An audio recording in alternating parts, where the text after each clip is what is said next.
കലാസാംസ്കാരിക രംഗത്ത് കുറെ നല്ല ഓർമ്മകൾ ബാക്കിയാക്കി മുംബൈ മലയാളികളുടെ പ്രിയപ്പെട്ട കലാസാംസ്കാരിക സംഘാടകൻ രാഗസുധ രമേശ് വിട പറഞ്ഞു.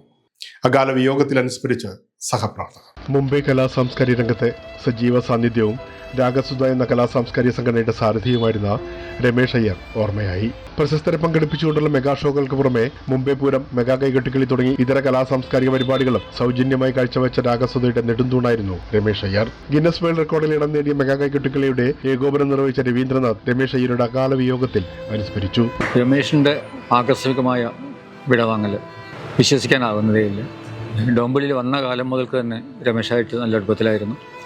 സംഗീതപ്രേമികൾക്കും കലാപ്രേമികൾക്കും വലിയ വലിയ മെഗാ പ്രോഗ്രാമുകൾ യാതൊരു ചാർജും കൊടുക്കാതെ ഓപ്പൺ ആയിട്ടിരുന്ന് കാണാനുള്ളൊരു അവസരം ഒരുക്കി കൊടുത്തത്, ആ ഒരു ട്രെൻഡ് ഉണ്ടാക്കിയതിലും രമേശായിരുന്നു മുന്നിൽ എന്ന് പറയാം. പിന്നെ മുംബൈ പൂരത്തിലേക്ക് വന്നു. 2003 നടത്തി. പിന്നെ കുറച്ച് ഗ്യാപ്പിന് ശേഷം 2011 ആദ്യം നടത്തി. 2012 നമ്മുടെ കേരളത്തിൻ്റെതായ കൈകൊട്ടിക്കളിക്ക് ആദ്യമായിട്ടൊരു വേൾഡ് റെക്കോർഡ് നേടിക്കൊടുത്തു. കലാസാംസ്കാരിക രംഗത്തെ നിറസാന്നിധ്യമായിരുന്ന സംഘാടകനെയാണ് രമേശ് അയ്യരുടെ വിയോഗത്തോടെ നഗരത്തിന് നഷ്ടമായത്. ഇനിയൊരു ഇടവേളയ്ക്ക് ശേഷം കാണാം കൂടുതൽ വാർത്തകളും വിശേഷങ്ങളും.